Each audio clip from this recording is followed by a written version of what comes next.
Assalamu alaikum, dear students. Our today's topic is water pollution control. Now, coming to the definition of water pollution is the contamination of natural water bodies like lakes, rivers, seas, ocean, groundwater, etc. This water pollution occurs when pollutants are discharged directly or indirectly into the water bodies without any proper treatment. Water pollution has many sources. The most polluting of them are sewage, or we call it as domestic or municipal wastewater as well, industrial wastewater that's discharged into the rivers directly, agricultural runoff that's loaded with fertilizers and pesticides. We have plastics, oil, etc. There are various methods for controlling water pollution. Number one, the sewage needs to be treated before it is discharged in natural water bodies. So this sewage should be treated in sewage treatment plants, or in short we call it as STP.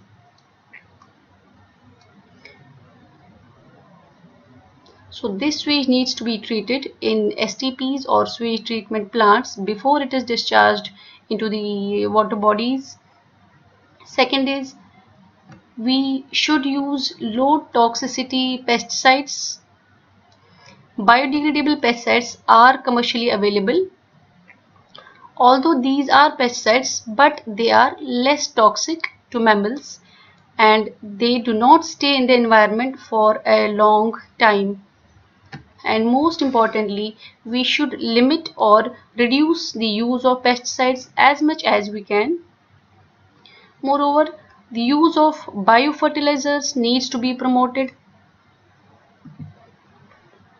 Hot water should not be disposed of directly into the rivers,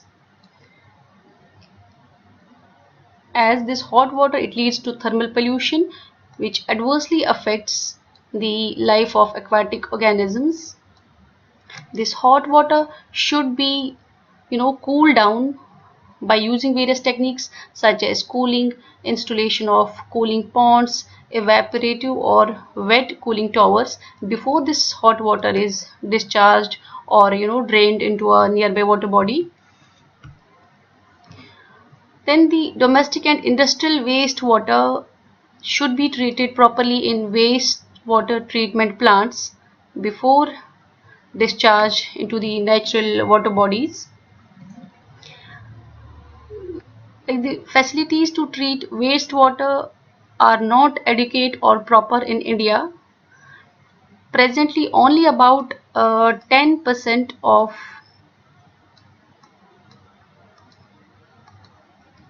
presently only 10% of the wastewater that is generated is treated in India. So rest 90% is discharged as it is into the water bodies. So we need to have more wastewater treatment plants where this wastewater is treated before it is discharged into the water bodies.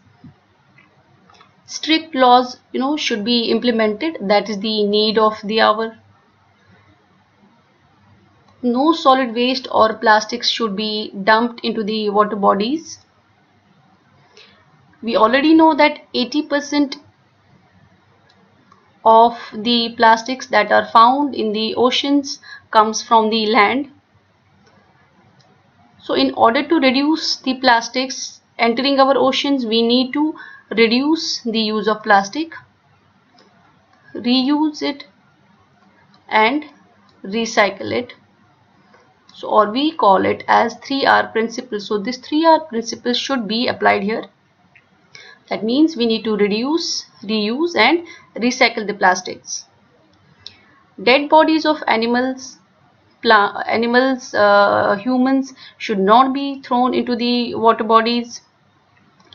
Bathing, washing of clothes, idle immersion should be strictly restricted in natural water bodies. We should prevent air pollution because We have already learned it in our previous lectures, that air pollution has a direct impact on water contamination, as 30% of the carbon dioxide that's released into the atmosphere is absorbed by the oceans, which causes the rapid acidification of the oceans and which threatens marine life and corals. That means by preventing air pollution, we can actually reduce the water pollution to a large extent. Last but not the least, we should conserve water, because without water conservation, we won't go very far. That's all for today. Thank you. Have a nice day.